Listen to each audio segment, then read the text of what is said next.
ามแลตะเวนแดงลับดงตึกสูงใจลอยอยู่ในเมืองกรุงไปถึงทิวทุ่งท้องนาคือทอดแม่พ่อสำบายบ่น้อยามลูกจากมาฝาเฮือนแอมตองมุงยาหลับตายังจำฝังใจ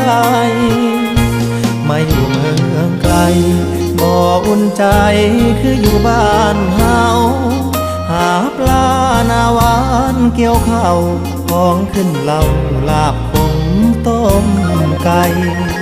หนาวหมอกจางจางไอดินกลิ่นฟางยังค้างในใจหอมเอ่ยหอมกลิ่นเข้ามาน้ำตาสิไหลยามคือทอดบ้าน